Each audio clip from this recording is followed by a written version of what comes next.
You're with News at 8 on TVNZ7. Facebook has overtaken Google as the most popular website in the US, a trend thought to be happening here too. According to new research from the Auckland University of Technology, the internet has become such a huge part of Kiwi life. 2/3 of those surveyed said they'd have a problem if they lost access. To discuss these findings, we're joined by Nigel Smith, coordinator of the World Internet Project in New Zealand. So thank you for joining us. You're most welcome. How much of a role does the internet play for most New Zealanders? It's a huge role for most New Zealanders. They use it for a range of activities, and we know that around about 83% of New Zealanders use the internet now. Now, a lot of New Zealanders, so this suggests, uses the internet for information now and television primarily for entertainment. Is that the way things are going?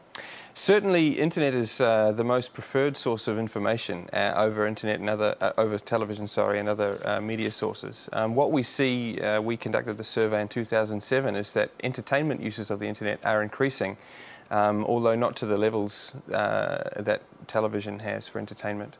So, give us an idea of the biggest things that people are looking at online. Are there any surprises?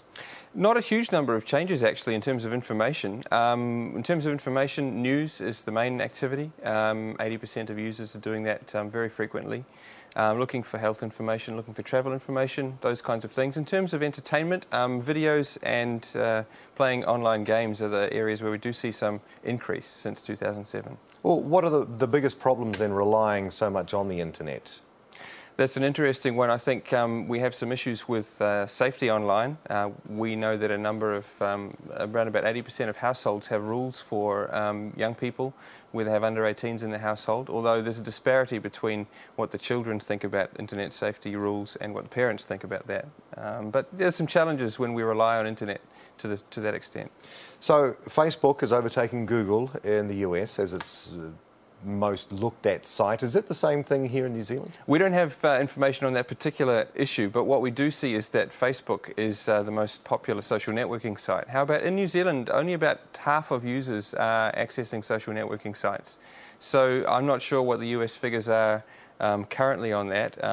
It would be unlikely, given that only half of users are accessing social networking sites, for that to be more than Google in New Zealand at this stage. And many, I'm guessing, have broadband. Around about 82% of users have broadband in New Zealand. That's a big increase from 2007, where we only had 67%. What about the expense of broadband? Has that been an obstacle? We don't have some figures on the specific costs that people pay for their internet, but what we do know is that cost is not really perceived as a barrier by either people that don't use the internet or those that have and don't anymore. So what then is the future for social networking on the internet and looking at the internet in general? Well, that's the million-dollar question, the future of social networking. I think one of the surprises that we did see in our survey was that of social networking users, a large minority of them actually didn't rate them as important to their everyday life. Now, that's quite different from the ratings of the internet in general. And so one of the surprises is, well, how important is social networking to everyday life? And we're doing a further study, a subsequent study, which we hope to partner with industry to explore social networking and its impact on people and its emotional, the buy-in that people have with it. And this must be changing from country to country or very similar?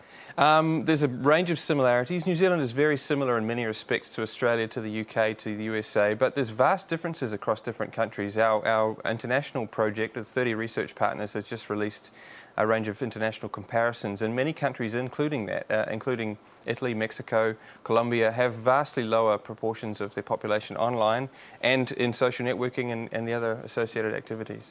Thank you, Nigel Smith, World Internet Project Coordinator at AUT.